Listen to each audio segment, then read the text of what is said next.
This is George Galloway for كلمة on Al Mayadeen Television, coming to you from London.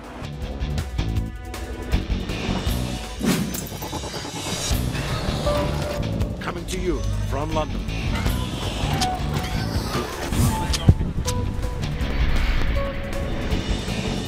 I'm George Galloway, presenting كلمة where every word is free.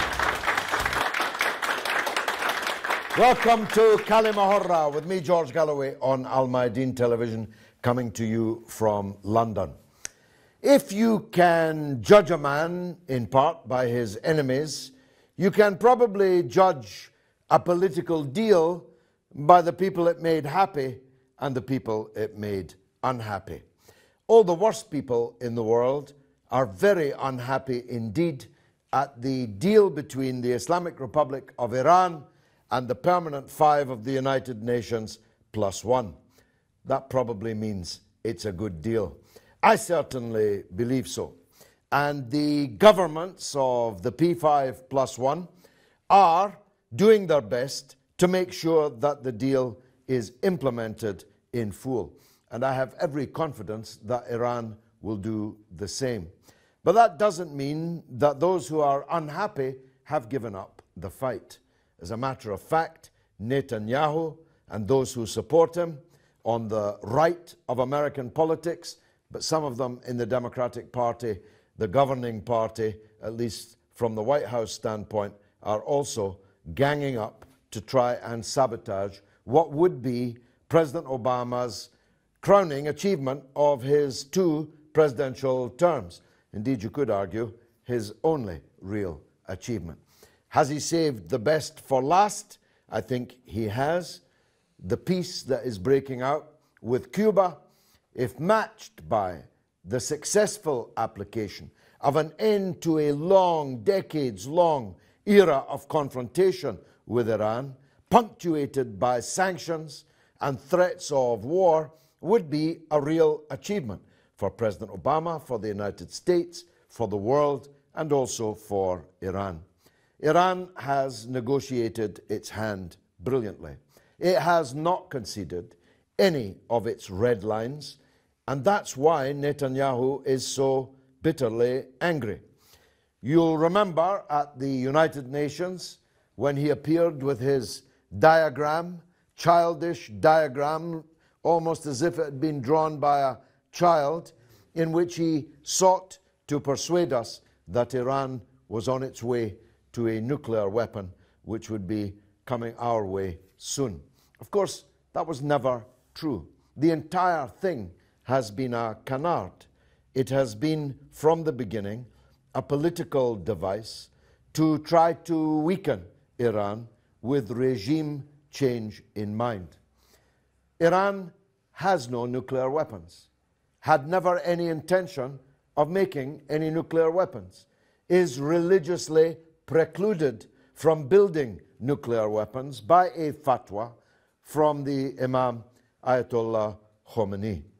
The Iranians have signed the Nuclear Non-Proliferation Treaty and regularly allow inspections by the International Atomic Energy Agency. Israel, on the other hand, has hundreds of nuclear weapons, undeclared, illegally acquired, unregulated by the treaty, and never, ever inspected. Indeed, the very idea that Israel would allow IAEA inspectors into the bowels of the earth at Dimona to see its illegally acquired nuclear weapons, not 1, 2, but 200, perhaps 220. We know this, of course, because of the evidence brought out from the scene of the crime by the brave Jewish whistleblower Mordechai Vanunu, for which crime he spent almost 20 years in solitary confinement in an Israeli dungeon for telling us. So, let me run that past you again. You have a country which has hundreds of nuclear weapons, enough to wipe out the world, asking us to quarantine, sanction, isolate, and if necessary, attack a country that doesn't have any nuclear weapons at all. It's funny. Someone just laughed. It's funny, actually. You don't know whether to laugh or cry. That for so many years, the political class and its media echo chamber managed again to fill the airwaves with these tales of weapons of mass destruction. They used to say, fool me once, shame on you. Fool me twice, shame on me. Well, the British and Western media has been fooled twice on this issue. First in Iraq and now vis-a-vis Iran.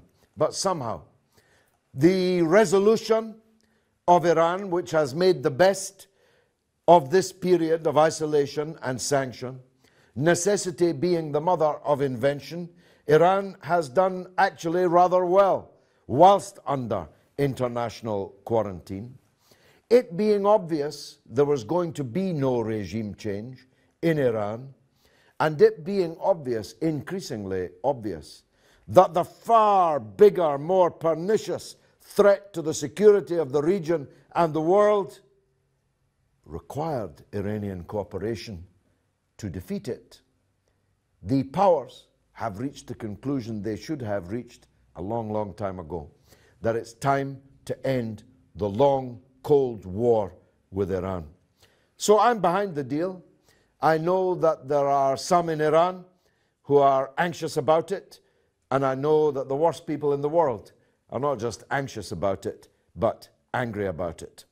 I have assembled an audience of experts and some gifted amateurs like myself to discuss this matter here tonight on كلمة on Al Mayadeen Television, coming to you from London. Welcome to you all, ladies and gentlemen. Let's take the first contribution from the distinguished gentleman in the front row. Thank you very much. I'm very happy to be here to see you, first of all. Secondly, you say everything is correctly, you say that. I was going to ask you, Mr. Netanyahu come and says, you have to afraid of Iran. Iran, from the beginning of this scandal, Iran haven't done anything wrong. We are the one, they attack us. Saddam Hussein attacked my country. Everyone back Saddam Hussein rather than they come my country. They back us because we were on the attack.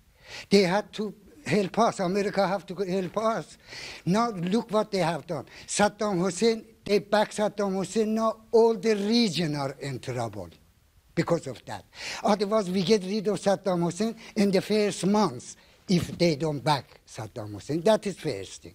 Second thing, we never make atomic bomb because we are Muslim. We don't believe in to kill one person even. Not make atom bomb to kill millions of people. They did, America did in Hiroshima. And Nagasaki. Yes, and Nagasaki. And Netanyahu want to make people around the world frightened from us. But we are not frightened people. We are very guest lover people, and old English people, American people were living in my country very nicely and really comfortably.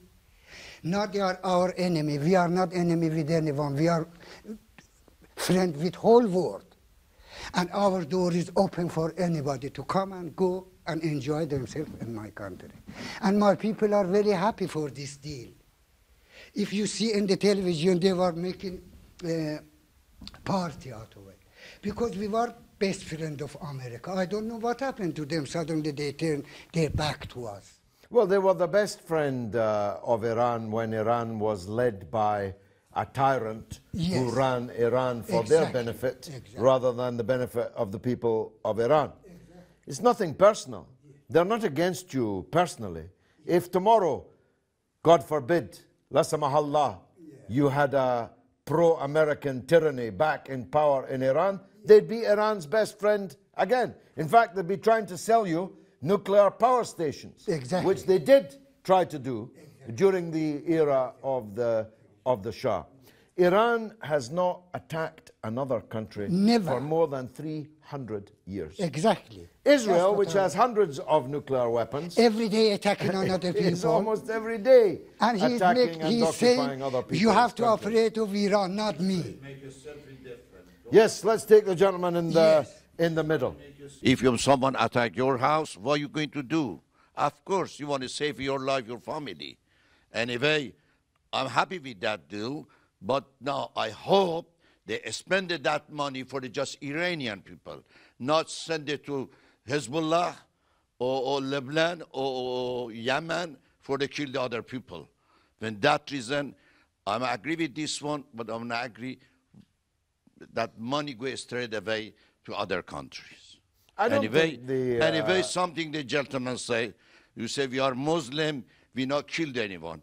Why did at the moment everywhere we saw, all the Muslims kill each other? Sunni kill the Shia, Shia kill the Sunni. For what reason? Anyway, me and you, we not to say, we not judge to say you are not Muslim, the other person is the Muslim. Now, anyway, we believe we are humanities. Doesn't matter which religion, which nationality, where you come from. We believe one word, one plan, one God, one people. No point between each other. We believe one three different branch. Doesn't matter, Jewish, Christian, Baha'i, or all of them. Yeah? When that reason I say, we just thinking about humanities. That's be all right. No, but I think what the gentleman meant, he may have misstated it slightly, was this: that whilst there are Muslims killing other people, including other Muslims, on such a scale as in my lifetime I have never seen before, that's true. But it is a sin for them to do so. They are breaking the tenets of Islam to do so. In that sense, they are not behaving as Muslims. Yes, they are not. Because Islam forbids the killing of innocent people, even in wartime. Never mind outside of wartime. Forbids the killing of innocent people and declares that to kill an innocent person is as if to kill all of humanity. And the second point he was making is that the late Imam Khomeini issued a fatwa banning nuclear weapons. Not all weapons, not all fighting, banning nuclear weapons. Why? Because nuclear weapons are weapons unlimited in time and space. In other words, a nuclear weapon is not restricted to a battlefield. When fired, the winds will carry its deadly radiation everywhere.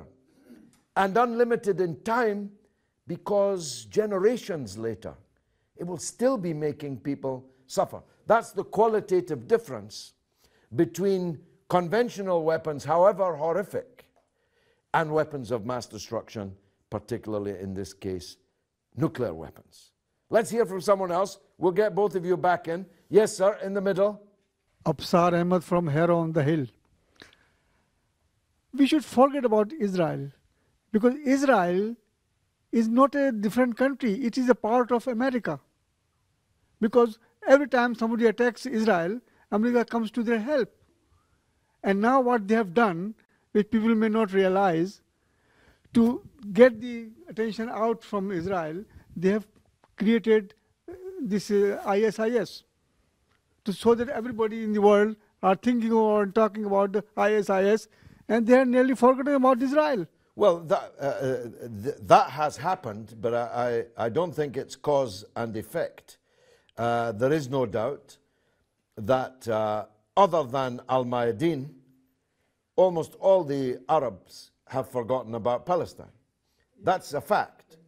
Almost all the Muslims have forgotten about Palestine, and almost all the West is fixated on the ISIS phenomenon, and even if it had ever thought about Palestine, it's no more thinking about it. That's for sure. But that doesn't mean that Israel created ISIS. I don't believe that Israel is still there. ISIS.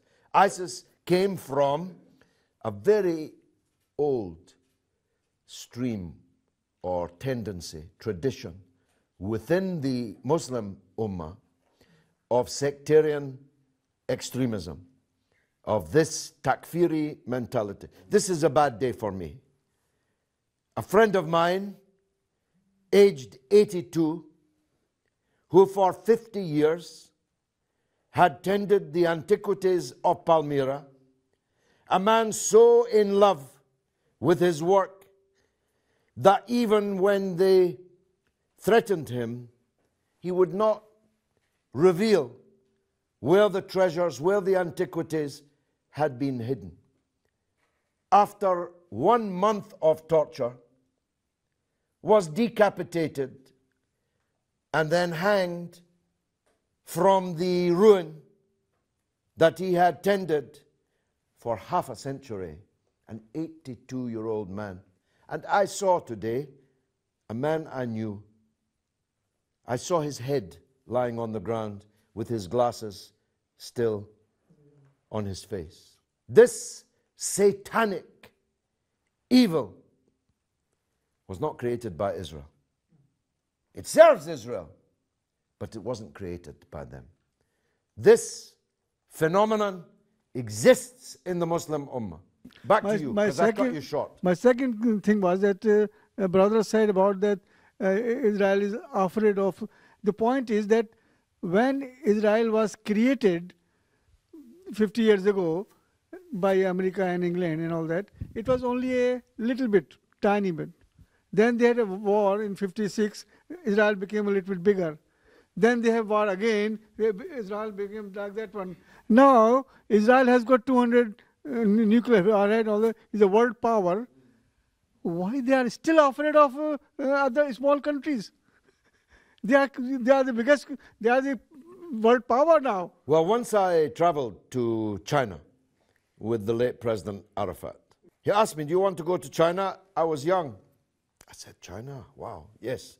We flew all the way to China, had a meeting in the airport, and flew all the way back. So I never saw China, but I saw the airport. And in that meeting with the Chinese leadership, they said to President Arafat, the Arabs and the Muslims are not serious about reclaiming Palestine. If they were, they could all walk into Palestine and take it back. Israel, as it was then, was 3 or 4, maximum 4 million people. The Muslim Ummah was, at that time, maybe 1.2, 1.3 billion people. How can 3, 4 million people steal the holy places, steal the holy land from billions? President of Egypt once crossed the river and went into the occupied lands, and Israel was in danger of being defeated. Then what happened? The American forces came and pushed them back. So you are not fighting Israel, you are fighting America. Yes, up till now. But that reminds me of a point I wanted to make in relation to your last one. That, of course, America has been deeply in love with Israel for a long time. But sometimes people can fall out of love. And I believe that that's what's happening now. Otherwise, there would be no deal with Iran. Otherwise, Netanyahu would have been able to bully and bludgeon President Obama into declining such an agreement. There is a significant switch in the world and even in the United States. The world is falling out of love with Israel because it's a very small piece in a very complex jigsaw, but it causes a lot of trouble. A lot of trouble. Let's take the lady at the front. Well, the big question is, for me, that is this agreement going to bring peace, justice, and equality? Is that for all, for the whole world, no. Not only for some? No, it's not going to bring peace, justice, or equality, no. So what's your opinion about that? But it will avert the possibility of war between the West, Israel, and the Islamic Republic of Iran. That's its great achievement. And hopefully it will therefore be a contributory factor to peace, justice, and equality, which you may see as a young woman. I will not there's no prospect of peace, justice, and equality in the world as yet, but we must try and stop it becoming worse. We must try and stop it going backwards, and this deal, I believe, does that. Please, go ahead. So do you believe that this is not another game for Iranian people? This is not something that my country, my people in my country, going to be victim of some propaganda in the world for another. They've already been a victim. I don't want my people to be a victim of this propaganda and politic for another, 350 years. Or, I'm not too sure what this agreement's going to bring for my people. Well, I did say at the beginning that there were some Iranians inside Iran, and it would appear from what you say, outside Iran, who are anxious about this deal. It's my view, as someone who studies these matters quite carefully, that Iran's legitimate interests have not been sacrificed by this deal, that Iran's red lines have been preserved by its negotiators, and Iran's political leadership, which is quite wise and quite sophisticated, would not be pressing the deal if they didn't believe that it was a good one. But there'll be more opportunities for you and others after this.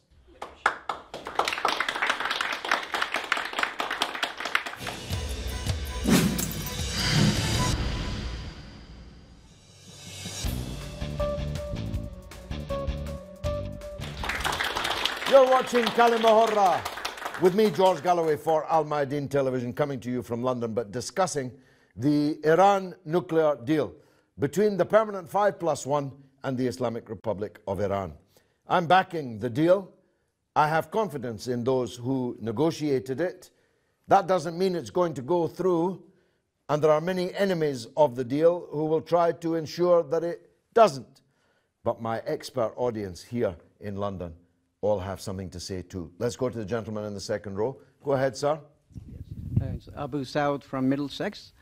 I was happy about the deal because the economy of Iran was strangling to a point. The major buyers such as Germany and China, even they refused, and India refused to take. America played a great part strangling the economy of Iran, and that kept Iran to the table, bringing them back and back.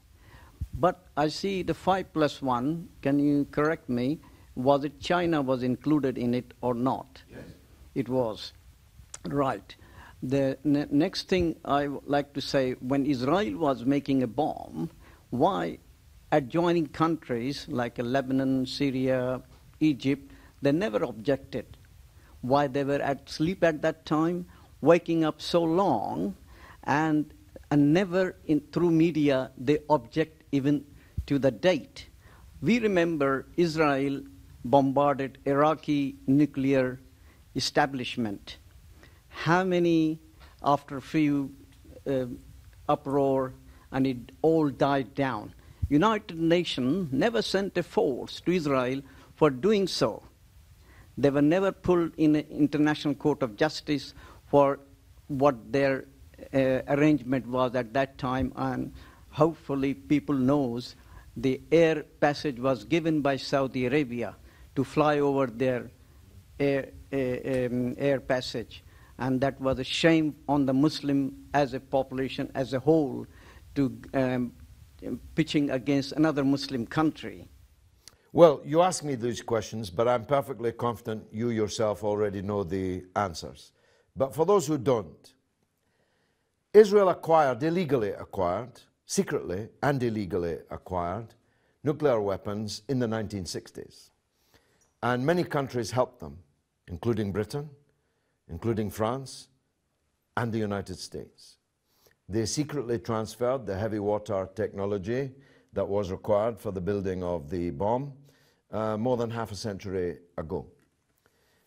At that time, the Arab countries you mentioned, many of them still till this day, but then certainly were too small and weak for anyone to pay attention to I don't know. I wasn't there. I was a child. They may have protested. Or they may not have known. You see, Israel denies until now that it has any nuclear weapons at all, or at least implicitly denies.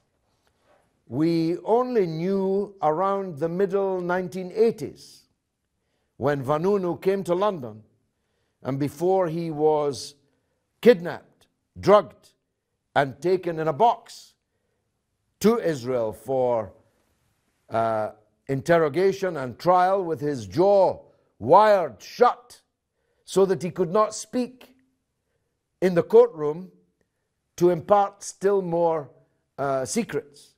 But before he was kidnapped, he gave the Sunday Times and the Daily Mirror, for that matter, the drawings, some photographs, the plans and the details of Israel's secret illegal nuclear weapons fleet. At that time there was 220. We must assume that they have built more, but we know that at least Israel holds 220 nuclear warheads and the missile technology to land them anywhere. They keep talking about Iran giving Hezbollah weapons that can reach any part of Israel. I recall it on Sky News in 2006, in my famous clash during the war with Sky News. But Israel has nuclear weapons that can hit anywhere in the world. Illegally acquired, uninspected, subject to no treaty, and of course Israel is a serial invader and occupier of other people's countries. But now, some of these countries are a bit stronger, but some of them are still playing the same role. You mentioned the role of Saudi Arabia in facilitating the destruction of Iraq's nuclear technology.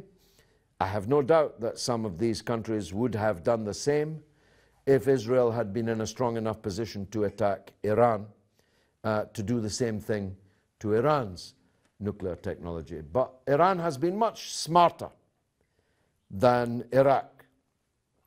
It has spread the development of its nuclear technology far more widely, far more deeply, and has a critical mass of scientific achievement and advancement that anything that Israel was able to knock out would be quickly replaced and replicated. So Iran has in that sense won. Yes, go ahead.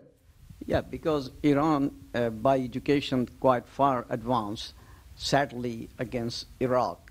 Iraq was quite well advanced educationally. At that time, but By they have been asleep for last 600 years. Arabs. They've been asleep, but Iran is awake. Like my country, Pakistan, we've done our indigenous. I happened to work in there, so we knew it. And as you said, you were young. I'm little bit older than you. In 1970s, Atomic magazine I used to read. At that time, it was written, Israel is producing in Dimona Desert. I knew that time. And South Africa was helping them as well. Yes, apartheid South Africa. Why wouldn't they? Apartheid South Africa and apartheid Israel are obvious allies. But my column with the IAEA, that they never confronted Israel to allow them to sign for NPT.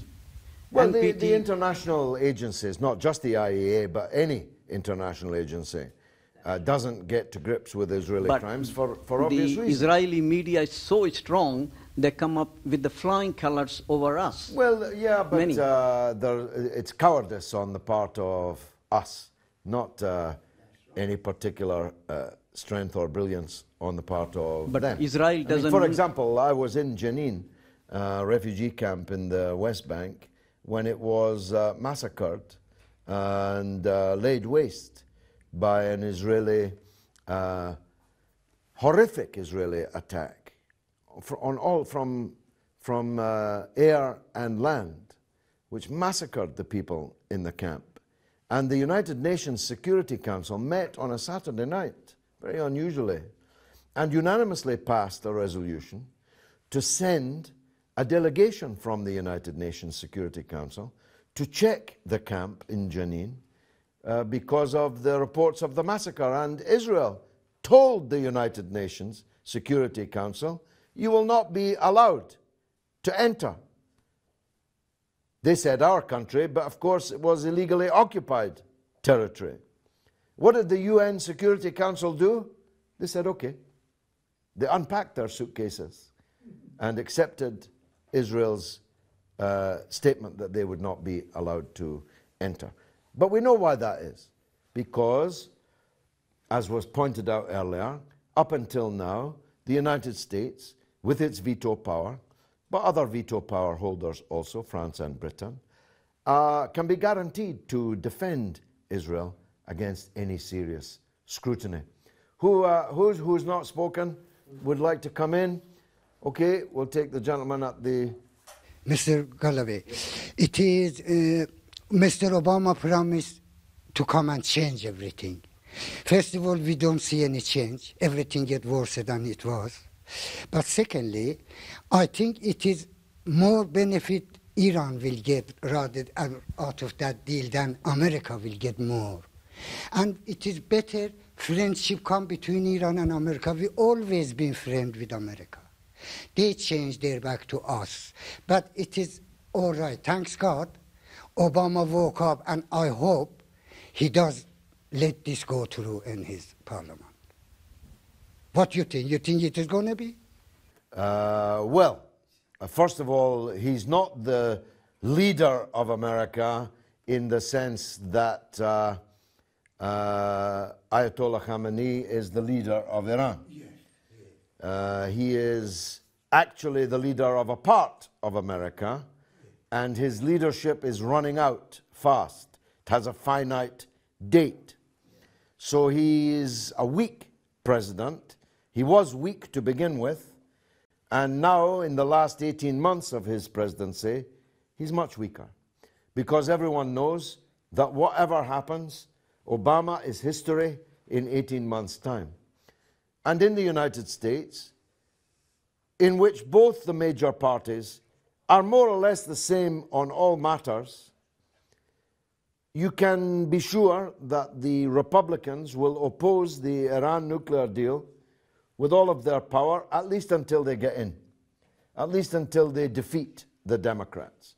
Then they might be subject to pressure from the other parties to the deal, because this is not a deal between America and Iran, it's a deal between the whole Permanent Five, plus the European Union and Iran. So the United States cannot just unilaterally walk away from the deal, and even if Republican politicians promise that they will do so, that doesn't necessarily mean that they will. I don't think, I've condemned President Obama for many things over many years, but I don't think we should condemn him over this. He genuinely is trying to get this deal through. It's not his fault that Israel still has a very great deal of strength inside the US political system. Let's take some more voices. Yes, the gentleman at the back, please. We all know that Iran has been in the crosshairs of America for a very long time. Assuming that this deal is the sort of promised deal of the century, why the sudden change of the President of America? Well, for the reasons I tried to outline at the beginning, that the policy of confrontation with Iran was a failure, because the policy was intended to bring about regime change, and there is no possibility of regime change in Iran. The Iranian political system is the only secure political system in the entire region. The current regime, not the individuals, but the current regime in Iran, you can say with as much certainty as one ever can in politics, is going to be there for a very long time. That's not something you can say of anybody else in that region. So if the purpose of the confrontation was to bring about regime change, and it was, it clearly had failed. The rise and rise of ISIS requires Iran's cooperation to defeat it. Certainly in Iraq, arguably also in Syria, but even in Afghanistan, where ISIS is becoming more and more powerful. Indeed, the Taliban, imagine, are having their heads cut off by ISIS. So Iran is necessary if world security equilibrium is to be restored. And you can't ask Iran for cooperation whilst sanctioning it, whilst trying to strangle it. So that's the reason for the change. Plus, any president wants to have a legacy, wants to be remembered for something. And I think President Obama wants to be remembered for this. Go ahead. That being said, if we flip the coin, why are numerous other American politicians against the deal? What do they see in that case? Well, almost all of the opposition in the United States is bought and paid for by the Zionist lobby, which is not a Jewish lobby, I always insist on adding, is largely a Christian, evangelical, fanatic, extremist Christian lobby. And that lobby puts Israel's interests above the interests of the United States. It's hard to believe.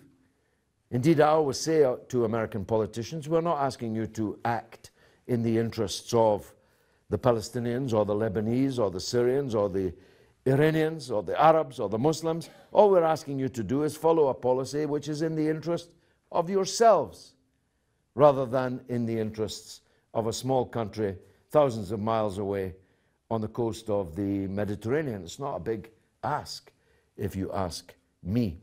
I'm George Galloway. This is Kalima. We're in London for Al Mayadeen Television, and I'll be right back.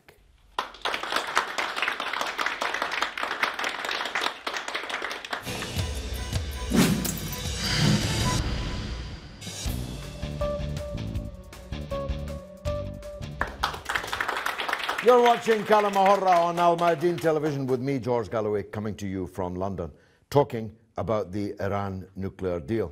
As well as hearing the views of my experts here in the studio, we took the Kalima camera out onto the streets of Westminster. Here's what they found.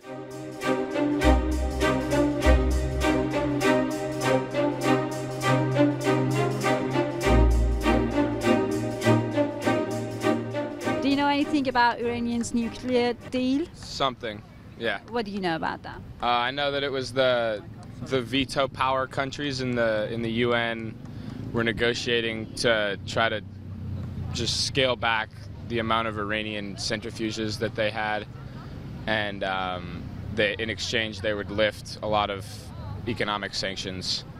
Probably good for Iran. Yeah. And if it stabilizes the region, then that's probably a good idea as well. No, I've been listening, but I don't know exactly what it's about. But I think it's probably quite a good idea.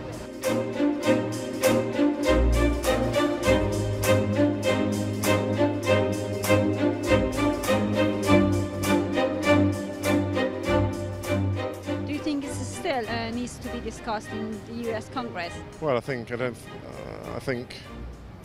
I'm not sure why it's just the US Congress. It should be the United Nations, I would imagine, because they're the ones who do the monitoring. So I would have thought the United Nations should be the place to discuss whether this is a reasonable agreement or not. I don't think so. I don't think it's so necessary to discuss again about this deal.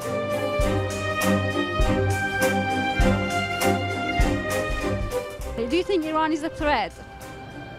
Not yet. If she develops a nuclear weapon, then yes, they will be a threat, clearly. Yeah, I do. Because they're a state that seems to not be bothered about world opinion and keen to do their own issues and have their own influence in ways that most people would think were inappropriate. I don't think so. I think media try to convince us that it is a danger for the world, but I'm not so convinced.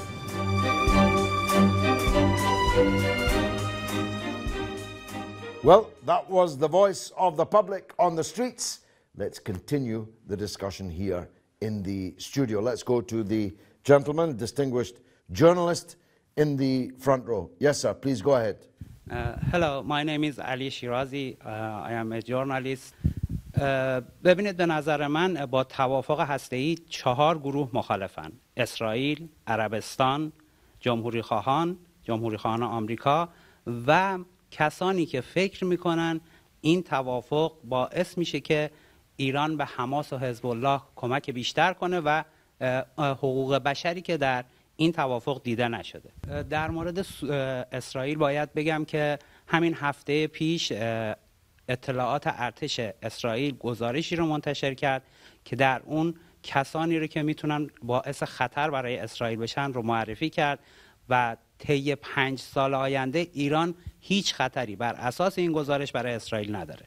درباره حماس، حزب الله و سوریه من میخوام این مطلب رو یادآوری کنم که جمهوری اسلامی سیاست منطقه‌ای خودش رو حمایت از این کشورها گذاشت. نباید یادمون بره که در جنگ 8 ساله ایران و عراق تنها 2 کشوری که به ایران کمک کردن سوریه و الجزایر بودن و حالا که سوریه احتیاج به کمک ایران داره این طبیعیه که ایران کمکش کنه. من بر این باورم که سیاست منطقه‌ای ایران باعث شد که کشورهای بزرگ پای میز مذاکره با ایران بشینن و به این توافق برسن، چرا که در سال 2003 جمهوری اسلامی در حالی که 1000 سانتریفیوژ بیشتر نداشت پذیرفت پروتکل الحاقی رو به صورت داوطلبانه اجرا بکنه و هیچ شرایطی هم برای کشورهای دیگه نذاشت و 3 کشور فرانسه، آلمان و انگلیس این توافق رو با ایران امضا کردن. اما آمریکا در اون شرایط به خاطر منافعی که داشت بازی رو به هم زد و اجازه نداد که این توافق در آن زمان به انجام برسه. Let's see who else wants to make a contribution. Yes, madam. Thank you very much. I enjoyed the discussion a lot today. My name is Sarah and I am a human rights activist. I want to continue his discussion that he believes that the future of human rights will be better in Iran. As you said, there are some groups that they oppose and anxious about the agreement inside Iran and outside Iran. Many people outside Iran who are waiting for a change in Iran to go toward a more democratic society. You know, there are some people who are outside Iran that are waiting, and also inside Iran. The majority of the people are waiting for a more democratic society in Iran. And as you know, there are lots of human rights issues in Iran, lots of political prisoners. Iran has the highest number of hanging, lots of laws against women, children, and no freedom of speech, no freedom of opinion, no freedom of religion in Iran, lots and lots of human rights issues. Of course, I myself, I am very happy about this deal because I think this deal, we have to look at the deal from different points of view. From one point of view, it makes the life of people of my country better, more stable. This is what makes me more happy because they had a very bad situation during the sanctions, yes? But if we look at from another point, do you think it's a deal that the governments, 5+1 and America, want the Iran with all these human rights issues, you know, they are supporting in some way, you know, because some people... They don't care about the human rights of the people in Iran any more than they care about the human rights of the people in Saudi Arabia, which are very much more gravely suppressed. If they can be the best friends of Saudi Arabia, well, they're not going to balk at signing an agreement with Iran. Now, all these points that you make are legitimate, of course. All I can say is there's a lack of democracy in Iran, but there's far more democracy in Iran than in any of the other countries in its neighborhood. So, at the very least, the president of Iran is chosen by the votes of the people of Iran. The leader of Saudi Arabia is chosen because he's the brother of the last king, and the next king will be the brother of the current king, until they run out of brothers, at which point it will be the son of one of the brothers. So, everything you say is correct, particularly about hangings and so on. I don't understand this infatuation with hanging people. It doesn't solve any problem. And that's a barrier to sympathy with Iran for many people. Of course, the United States also executes a lot of people. They don't hang them. They kill them with injections, or they fry them to death in the electric chair with sparks and flames coming from them. It's a repulsive thing, executing anybody.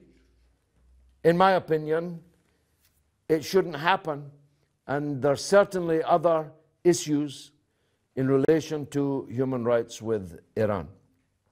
That's why I answered your colleague next to you as I did at the beginning. She said, will this deal lead to peace, justice, and equality? I answered, no, it will not. But it will stop us go further back.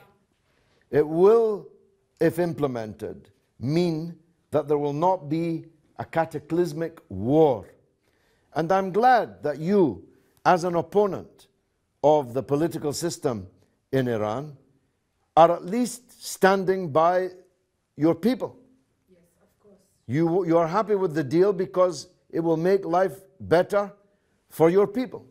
Because there are many allies of Western countries, the Iraqi opposition, as was, the Syrian opposition, as is.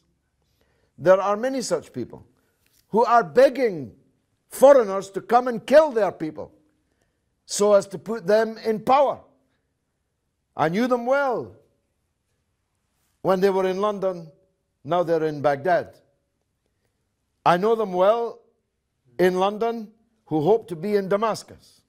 I have never understood why anyone would ask a foreign country to come and kill their people so that they can themselves end up in a presidential palace somewhere.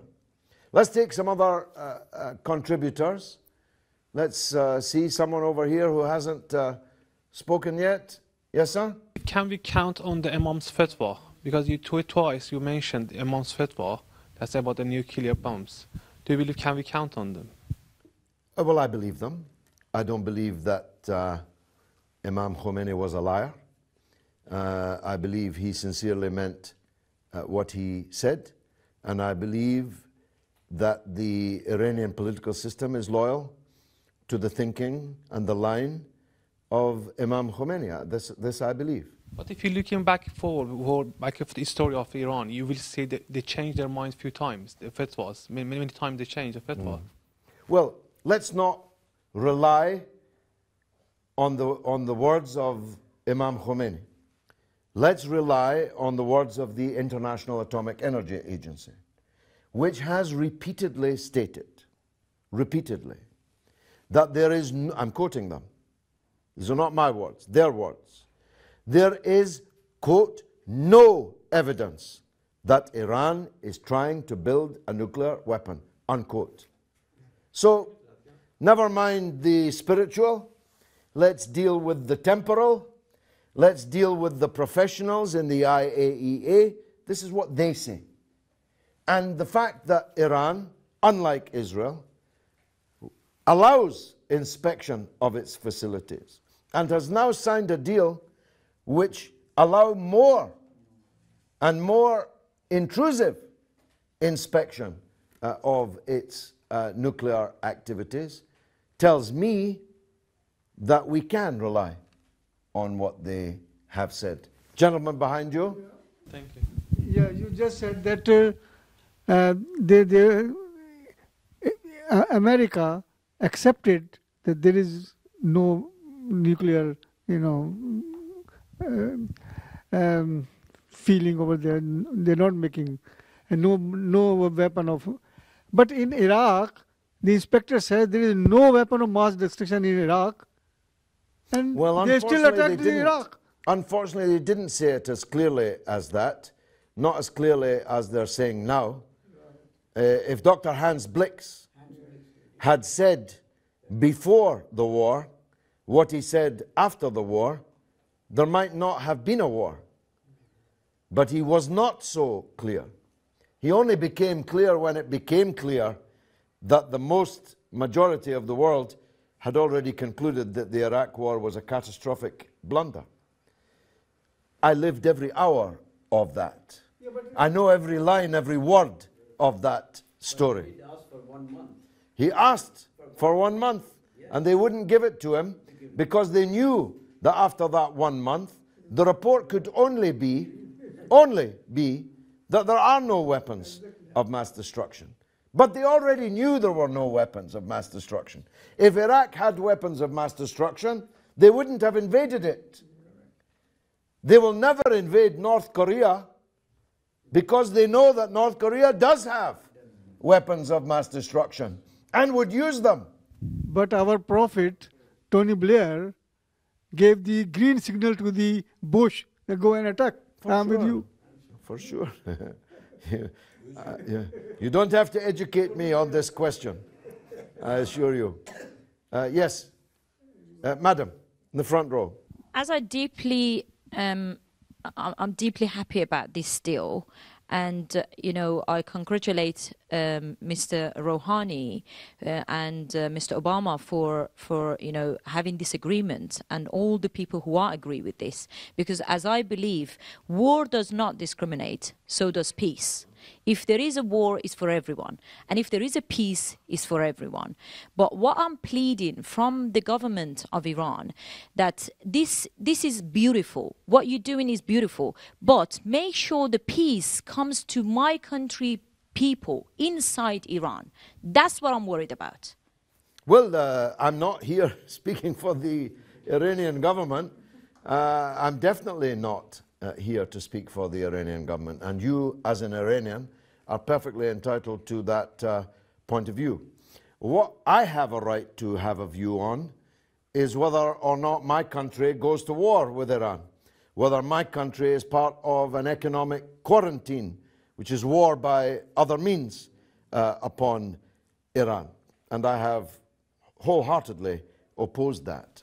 Well, do you think after the mistake that they've made to go to war with Iraq, are they going to really make a mistake to go to the war with Iran? Is it not something that people use in war? You can never rule.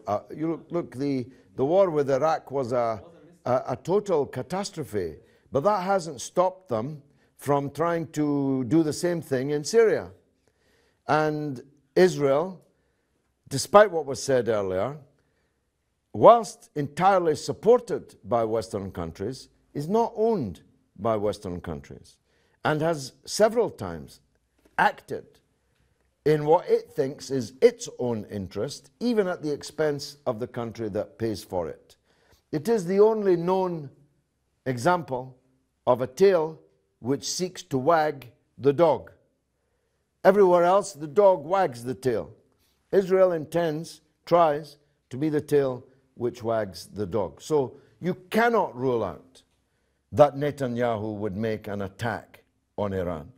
But if he did, it would be the biggest mistake in history. I'll be right back after this.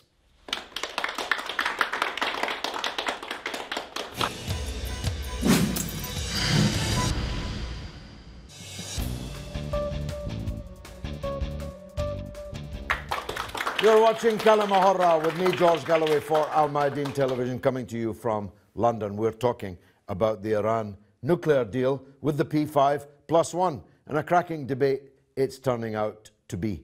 This is the last segment, so let me get through as many contributors as possible. Yes, sir, go ahead. Thank you very much for letting me to ask him. First of all, I want to ask him what you thinking about yourself about that deal or this between the Iran and American or 5+1. Are you feeling this is good? Are you feeling it's not good? Are you feeling with that one, Iranian people will be freedom? They're going to really do the human rights in Iran? This is going to be help for them or no? Well, I'm wholeheartly... Because you got a lot of experience with that. Yes, I'm wholeheartedly in support of the deal because I don't want war. But the absence of war does not necessarily mean peace. The absence of war certainly does not necessarily mean justice or equality. These are other things that have to be fought for. But what I'm certain of is if you have war, you'll have no peace, no justice, no equality. Because as one of the young ladies pointed out, if a war begins against Iran, it's not only going to, the missiles aren't going to seek out people according to their political persuasion. They're not going to seek out people according to their gender. They're not going to seek out people according to their sexual orientation. The missiles will kill and destroy everybody and everything that Iran has achieved. So that's what we had to stop. And we have stopped it. I believe that Israel, for all its rage, cannot now afford to alienate the whole of the rest of the world by launching an all-out attack on Iran. And if it did, Iran would answer it very powerfully indeed. I've already acknowledged the many things which are wrong, in my opinion, about the internal situation in Iran.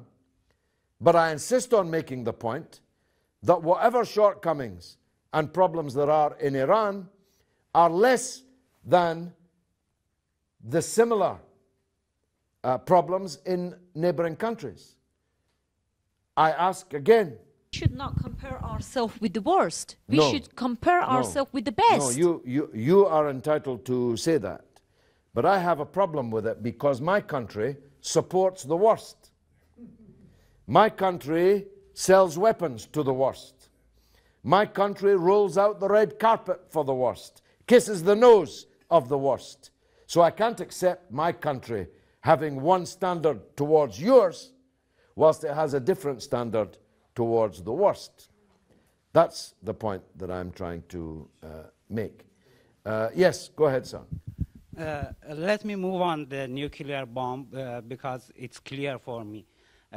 Next month, President Rouhani will go to New York in United Nations for a speech. What do you think? You think maybe Mr. Rouhani and Mr. Obama meet together? I'm sure that they will. I'm sure that his visit to New York will be successful. I have every confidence in President Rouhani. I think he's a highly skilled, sophisticated man. He's even on Twitter. I'm sure that they will meet, and I'm sure that the negotiations will be progressed. It seems foolish to waste the opportunity of the proximity of the two men in New York. Gentleman at the back. I've heard peace be mentioned a few times now. One thing is you can have a political change, and that's one step, but that step means nothing if it isn't, if the people themselves don't take a step. I strongly believe in a lot of areas of the world that in order to have peace between people themselves, there needs to be a complete restructural of the society that the people live in. For example, not too long ago, I saw a small disagreement between two people, and I thought that just from an outsider's perspective, it could have been solved a lot better if people just swallowed their pride and just went about their day. That's just basically a statement that I wanted to make, that you can make any political change you want, but the people themselves have to be willing to change. Well, you have to be the change yourself that you want to bring about. That's absolutely certain. We need to make change within ourselves if we are to achieve change within ourselves collectively as a society. That's perhaps a bigger, more philosophical question. Let's see who else would like to make a contribution. I think the young lady in the second row. Yes, madam. Hello, my name is Maral. I'm a costume designer. A costume designer? Yeah. Excellent. Nothing related to... I'd like you to design. Yeah, and now the sanctions are hopefully being cut off. And do you have any idea that, is it going to be the same or even being improved in the long term for Iranian people in the country? Well, I did say at the beginning that I thought, and this I know better in the Cuban context, that when an embargo is placed upon people, necessity becomes the mother of invention. And the Cuban people, under embargo, have performed miracles. They have emerged as the world's leading biomedical power, for example. Imagine, a country so small, under complete siege, has developed cures for meningitis and many other things. And if there ever is a cure for HIV, it will emerge in Cuba, even though the embargo is still on in Cuba. Now, I don't know the Iranian economy well enough to go into too much detail on this, but I'm absolutely sure that Iran has in many respects prospered similarly under embargo. I do know one area where they definitely have, and that's the area of the military-industrial technology. Iran has developed the means to defend itself whilst under absolute embargo. So I think that things will change inside Iran. I hope that they change for the better, materially, and in the other aspects that we've been discussing this evening. But I just want to know, do you think Iran is a threat? And if yes, why Israel is not? Iran is not a threat to anybody. Iran has never attacked anybody in more than 300 years. I wish I could say that about my own country. I'm not sure I could say 300 days in the case of my own country. So Iran's not a threat to anybody. Iran is an important country. It's big, populous, highly cultured, highly educated, and very young country. More than half of the people in Iran are under the age of 25. That's a very great treasure. That's a very great piece of human capital, wealth. So I believe in a world where everybody respects each other. And you have to respect a society, a civilization, a culture, a country as important regionally as Iran. And if we all deal with each other on the basis of mutual respect, we'll all be better off. That's my view. Thank you. Hi, George. James Dunn from Swindon. I'm a professional wrestler as well. Well, I'm not fighting with you. You did a bit of boxing, I believe, didn't you? Yeah, so I couldn't fight you. Boxing's real, so. Do you not think nuclear energy as we know it is a bit of a 20th century discussion? Do you not think we should be discussing nuclear fusion, the clean source of nuclear energy, and about how that going forward could make all other forms of nuclear energy and fossil fuels obsolete? Well, maybe, but it's every country's legal and moral right to pursue the peaceful use of nuclear energy, and many other countries do so. And what we can't accept is that other countries are allowed to do so, but Iran is not allowed to do so. I've always said, even on the military question, I'm against all nuclear weapons. I was arrested outside the British nuclear weapons base. I gave the only interview ever given upside down to the BBC as I was being carried away by 4 police officers. So I'm against all nuclear weapons. But I can't accept that some countries are allowed to have nuclear weapons and other countries are not. So Iran doesn't want a nuclear weapon. But if it did, it would be wholly entitled to one, as long as other people have nuclear weapons pointed at it. It's far better if we have a region, a Middle East region, free of nuclear weapons. And at the moment, the only country in the region that has nuclear weapons is Israel. As to the wisdom of Iran developing nuclear energy, I'll leave to the Iranians to decide. It's their business, it's their sovereign right and their prerogative. Who else would like to contribute? We're coming to the end. Yes, madam. You've mentioned that you support the Iranian regime. No, I didn't. Or you said, the current government of Iran. You see, I spend my life having to contradict people who say I said something that I never said. But I couldn't have said it because I couldn't have said it because I don't believe it, and I don't say things that I don't believe. So you've just mentioned, if I'm wrong, please correct me. You've just mentioned you support Iran, but not individuals, not some individuals. No, I didn't say that either. I think what you may be alluding to is that I said that everyone who follows these matters would predict that the Iranian regime, political system, is much more stable, much more strong than any of the other regimes or systems in the area. Is that what you're referring to? Yes, yeah. But you said not. It's not that I support them. It's nothing to do with me. The political system in Iran is a matter for the people of Iran. What I was going to ask is that it's good that you support countries and you support that they do cooperate with each other. But cooperation, it will only be achieved if the power of love is spreaded rather than love for power. And I think that's the duty of all of us to contribute in the society, as you said, be the change in the society, and spread the love and peace, because I think that's what's left. If you talking about this deal, deep down you're talking about peace, and that's what we're looking for. Only peace, as young people from Iran.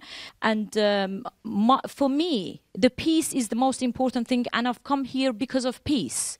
That's what we're all hoping for, peace. Because peace is a necessary but not sufficient condition for progress. Without peace, there can be no progress. With peace, progress is not guaranteed. But it therefore is logical that we need peace if we're going to make progress. That's my point of view. And I think it's been an exceptional discussion this evening. A lot of people of Iranian nationality, at least Iranian descent. It's been a very special program, a special perspective on the nuclear question. I'm going to give you a very short last word. Go ahead, sir. One question. Go ahead. It is, whatever now Obama is doing in America, it is going to be rejected with the lobbyer. Far as this lobby is there, then America cannot decide to do anything. It's not certain that the deal will be rejected. The president can override any rejection. The real danger is that America elects a president in 18 months' time who is dedicated to turning back to an era of confrontation with Iran. If Donald Trump, God forbid, were to be elected the President of the United States, we'd definitely be back here discussing this if the world hadn't been destroyed before we could. But we must pray that wiser counsel will prevail in the United States. Personally, I believe it will. I've been George Galloway. This has been Kalima Horra for Al Mayadeen Television, coming from London.